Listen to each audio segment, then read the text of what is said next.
Salut les amis, c'est Olivier. Alors aujourd'hui nous allons voir comment marcher avec Christ est facile. Comment il est facile de recevoir de sa part.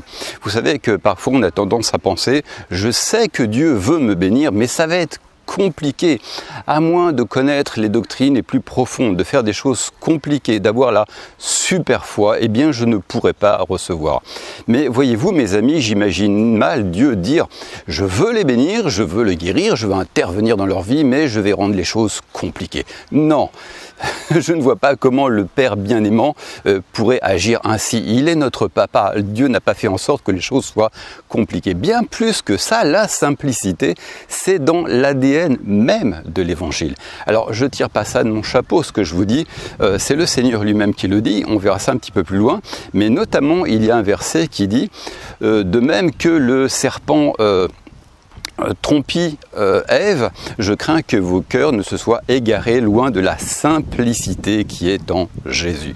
Il y a une simplicité et en Jésus, et je dirais même, comment puis-je savoir si mon approche par rapport au Seigneur dans mes besoins est la bonne? Eh bien, à ceci que ton approche est simple. Dès l'instant où tu commences à t'embarquer dans des choses compliquées, eh bien, tu peux déjà savoir que tu n'es plus dans la vérité parce que tout ce qui est en Dieu est toujours simple. Et d'où vient cette complexité dans les méthodes, dans l'approche chrétienne? Eh bien, tout cela vient de la religion. Alors je ne dis pas ça pour critiquer mes confrères, mais malheureusement eux-mêmes bien souvent sont victimes d'enseignements qui ont compliqué la vie chrétienne. Je ne dis pas que ces gens sont mal intentionnés, bien au contraire, la plupart des pasteurs ont de bonnes intentions, seulement ils ont tendance à promulguer, à donner des enseignements qui compliquent considérablement la vie chrétienne. Et c'est ce que l'on appelle la religion, du moins dans le mauvais sens du terme. Alors précisément, comme je vous l'ai dit, ce n'est pas quelque chose que je sors de mon chapeau comme ça. Mais voici comment le Seigneur Jésus lui-même présente la marche avec lui. « Venez à moi, vous tous qui êtes fatigués et chargés, et je vous donnerai du repos. Prenez mon joug sur vous et recevez mes instructions, car je suis doux et humble de cœur, et vous trouverez du repos pour vos âmes, car mon joug est aisé et mon fardeau léger. » Alors vous savez, on a tendance à utiliser ce passage souvent dans un contexte d'évangélisation. On veut toucher le cœur des gens, on va leur dire, voilà, si tu viens à Jésus, eh bien le Seigneur te donnera du repos. Et c'est tout à fait vrai, il y a plein de gens comme ça qui sont guéris dans leurs émotions au moyen de ce verset. Mais ce n'est pas exactement ce que le Seigneur Jésus avait en tête. Quand il dit « Venez à moi vous tous qui êtes fatigués et chargés », il parlait de gens qui croulaient sous un fardeau légaliste. Les religieux dominaient le monde judéen à l'époque et mettaient des fardeaux légalistes, des prescriptions extrêmement pesantes sur le dos des croyants. Et c'est ça qui alourdissait leur marche, qui les empêchait d'être bénis de Christ. Enfin, pas de Christ, pardon, du Seigneur.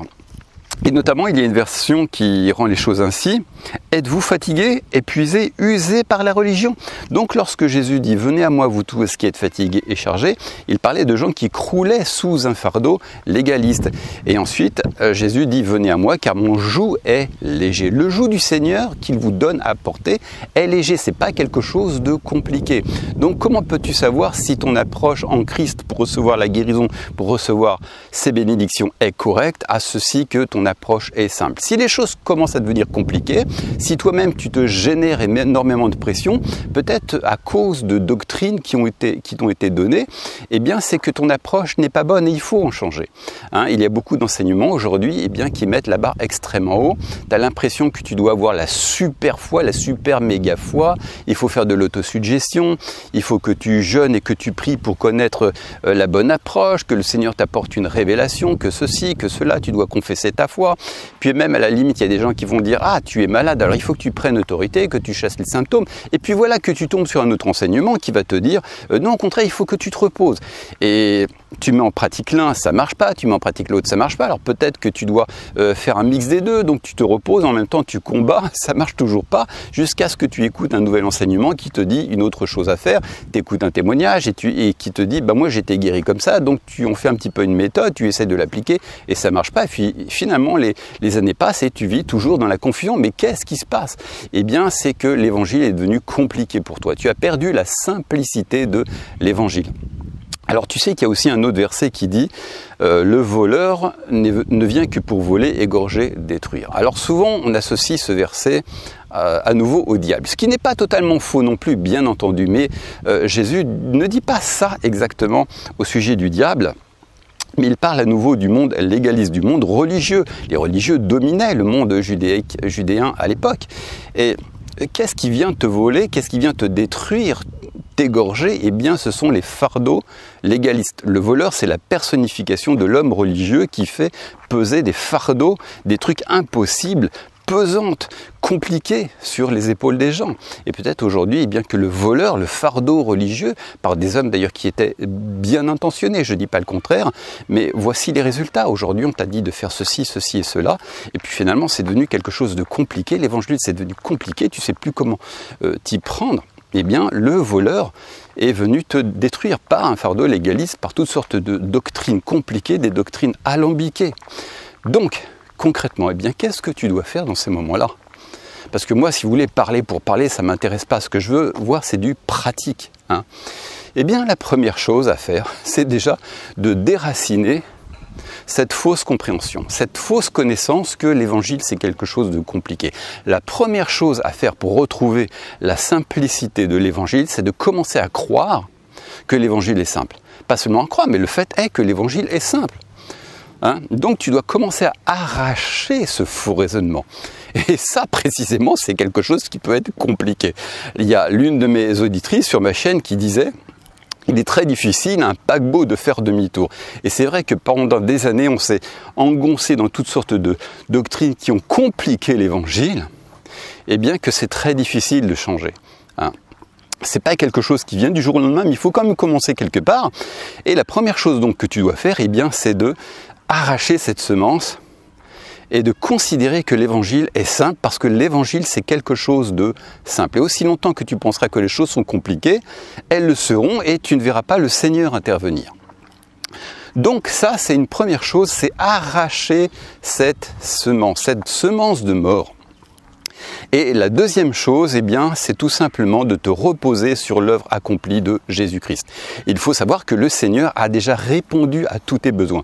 Tu es déjà guéri, tu es déjà béni, tu as déjà la paix, tu as déjà la joie, tu es déjà réconcilié, tu es déjà pardonné de tes péchés, tu es déjà saint, tu n'as rien d'autre à faire pour que les choses se produisent.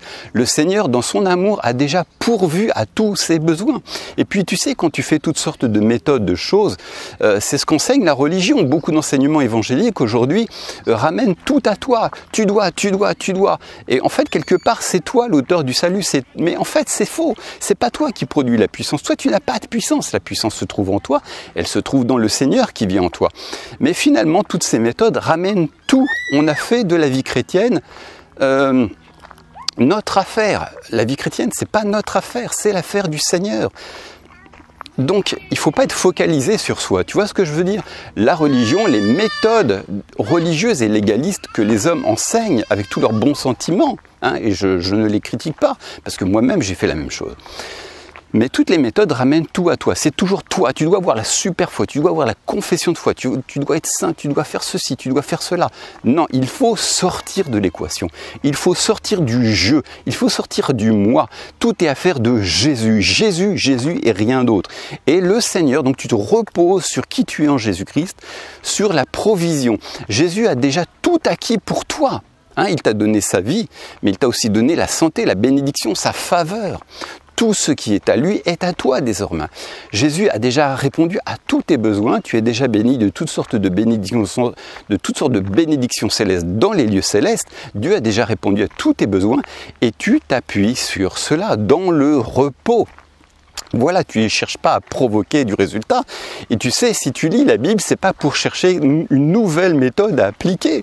C'est pour prendre conscience de qui tu es déjà et de ce qui t'appartient.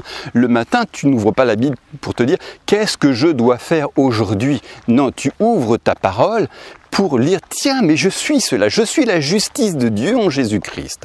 Je suis réconcilié, j'ai la paix, je suis guéri. La Bible dit que par ses meurtrissures, je suis guéri. Ça y est, c'est déjà accompli. Et peu importe ce que je ressens, je ne crois pas que je suis guéri parce que je me sens guéri, mais parce que la Bible le dit. Point barre. Chaque matin, j'ouvre la Bible et je lis ce que Dieu a déjà fait pour moi. Je ne lis pas la Bible pour chercher une nouvelle technique farfelue, une nouvelle méthode, un nouveau secret qui ne serait jamais encore encore parvenue à l'oreille de l'homme. Non, tu t'appuies uniquement sur l'œuvre accomplie de Jésus-Christ, sur sa grâce, sur son amour.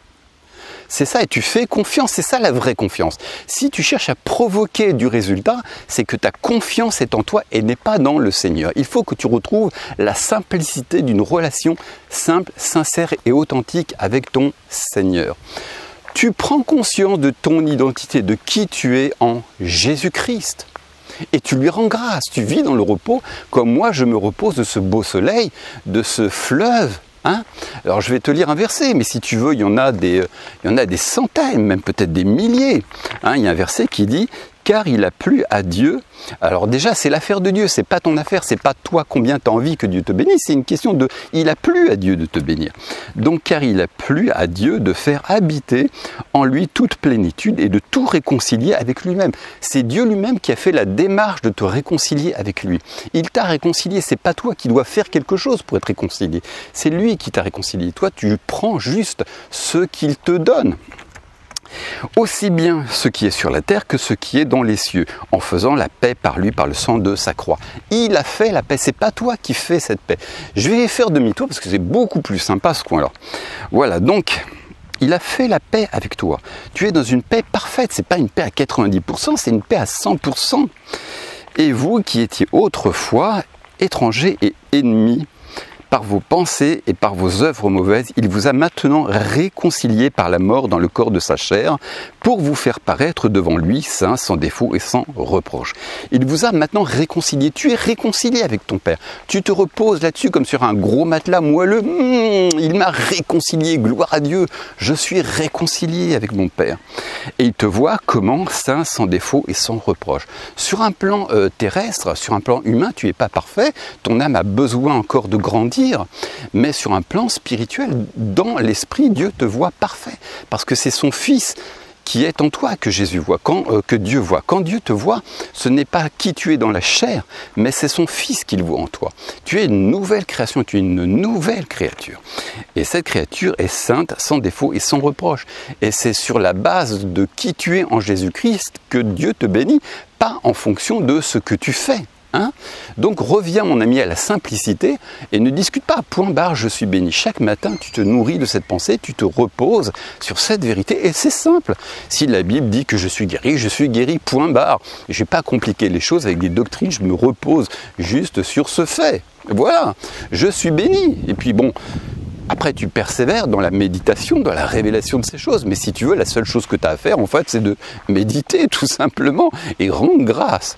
Alors évidemment, il faut rendre grâce, il ne faut pas en faire une œuvre religieuse, une technique, il faut que ça soit spontané. Voilà, quand l'envie t'en prend, tu dis « Merci Seigneur pour tes bénédictions, merci Seigneur pour ta santé. » Voilà, et à nouveau, tu n'en fais pas une nouvelle méthode, tu te reposes sur ce fait. Amen. Bon, je vais m'arrêter là, puis je te donne rendez-vous pour une prochaine vidéo. Ciao.